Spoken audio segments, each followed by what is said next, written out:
Chairman, ranking members, members of the committee, thank you for inviting me to testify today. For years, we've been told by UNRWA and its supporters that the agency performs life-saving work and that its teachers offer Palestinian students an education that promotes human rights, tolerance, equality, and non-discrimination. Today, more than ever before, and I mean literally today, in light of the bombshell news reports in yesterday's Wall Street Journal, Reuters, and elsewhere, we now know this has been a lie. From these and other revelations of the past few days, we know that in Gaza, at least 12 UNRWA employees personally participated in the massacre of October 7th, which involved the murder of 1,200 Israelis, along with mass rape, torture, and mutilation. Secretary of State Blinken said yesterday, these intelligence reports are highly, highly credible. The world also learned yesterday that 1,200 UNRWA employees in Gaza are part of Hamas or Islamic Jihad, meaning actual operatives within the political and military organizations. Finally, an estimated 6,000 UNRWA employees, being half of the workforce in Gaza, have close family members in these terrorist organizations. Now, UNRWA's top donors, the United States, Germany, Britain, Canada, and many others, have just announced they're freezing funds. Now, accordingly, I've come here from Geneva to bring before the Congress our case against UNRWA. I've come here to ask the Congress of the United States, which is the largest donor to UNRWA at over $300 million a year, to not just suspend, but to end the funding for good, and to take the lead in dissolving an organization that is riddled with incitement to hate, involvement in terrorism, and the perpetuation of war. Members of the committee will find all of the evidence that I present here on our website at unwatch.org under the case against UNRWA. Now, on Friday, Secretary General Guterres announced that he was, quote, horrified to learn that members of his UNRWA staff were implicated in terrorism. Members of the committee, I'm here to bear witness and testify that Secretary General Guterres, the head of UNRWA, Philippe Lazzarini, their predecessors, their senior colleagues, could not possibly have been shocked that UNRWA employees are implicated in terrorism. Because for the past 9 years, and Chairman Smith knows this very well because he's been on this issue and he's invited me to testify, we've been uncovering, publishing, and submitting to the UN, to UNRWA, evidence of widespread and systematic incitement to jihadi terrorism, the praise of Nazi leader Adolf Hitler, calls to slaughter Jews on the part of UNRWA teachers, school principals, and other employees. These reports range from 10 to 200 pages. For example, just in November, we sent a report on 20 teachers who celebrated the October 7th massacre. In March, together with Impact SC, we identified 133 UNRWA teachers and staff who promoted hate and violence in social media. In June 2022, we released a report called UNRWA's Teachers of Hate, and included the following Facebook post by Elham Mansour, quote, an UNRWA teacher, quote, by Allah, anyone who can kill and slaughter any Zionist and Israeli criminal and doesn't do so doesn't deserve to live. Kill them and pursue them everywhere. They are the greatest enemy. All Israel deserves is death. This is an UNRWA teacher statement on Facebook. We sent it to the UN. They did nothing. We sent them reports in 2021, 2019, 2017, 2015, numerous reports. They never contacted us for information. They refused our repeated written requests to meet to discuss the problem. They cannot say they didn't know. Mr. Guterres knew.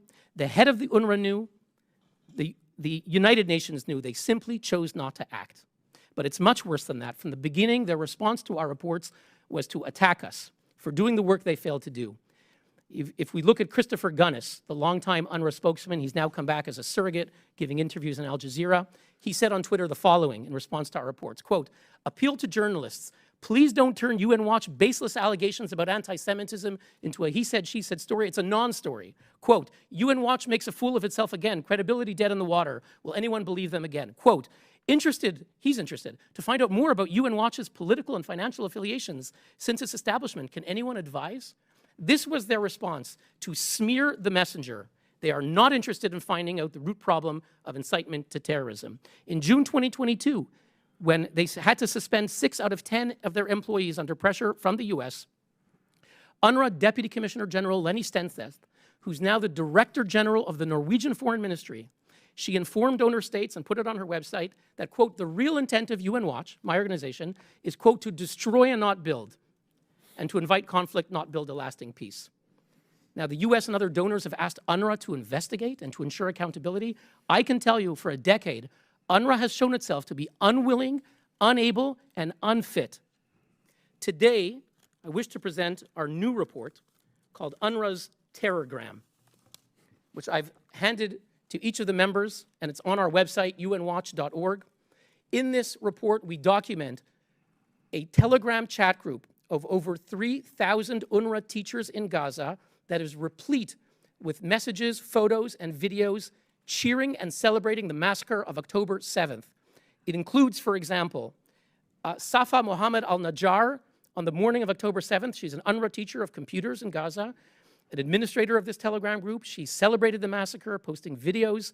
She praised the Hamas Mujahideen, the holy warriors, as they massacred, mutilated, and raped Israelis. UNRWA English teacher Abdallah Mejez shared a message from Hamas urging Gazans to stay put, to ignore Israeli messages asking them to evacuate for their safety, effectively doing the work of Hamas to ask Gazans to be human shields. This is an UNRWA teacher. Abdul Karim Mejer, in our report, an elementary school teacher, celebrated the Hamas terrorists, saying, quote, "May Allah keep their feet steady and guide their aim." When a group member wondered what these heroes, the terrorists, as they're perpetrating the massacre, what they were brought up on, Mejer replied, they imbibed jihad and resistance with their mother's milk. And a few days later, this UNRWA teacher asked he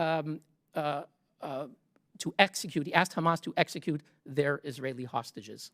When Stefan Dujarric, the UN spokesman, was asked about our information, he replied on January 11th, quote, "I mean, UN Watch, they have a track record, and I think from our end it speaks for itself." He tried to disparage us. Just to conclude, we have massive incitement to terrorism. Prominent people have said bad apples. It's a few bad apples.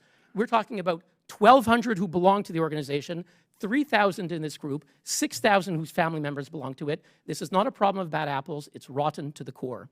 We've talked about incitement. We've talked about acts of actual violence. And finally, let's get to the core problem. And with that, I conclude. The core problem of UNRWA, the very purpose of the agency, is to perpetuate the war of 1948, to send the message to Palestinians that the war of 1948 is not over.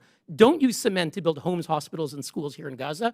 Use it to build hundreds of miles of terror tunnels, to tunnel into Israel, to invade Israel, to go back to what your homes are. That is the message of UNRWA. We should not be surprised what happened on October 7th, because that is the message that these Palestinians got for more than 70 years in UNRWA schools.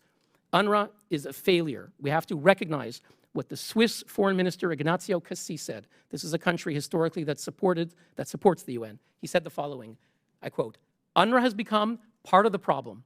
It supplies the ammunition to continue the conflict. By supporting UNRWA, we keep the conflict alive. It's a perverse logic." And I'm here to say, if the United States and other governments that fund UNRWA truly care about helping Palestinians and Israelis, it's time to put an end to this perverse logic. We're asking the Congress to take the lead in dissolving this agency. Thank you very much. Thank you, Mr. Noor.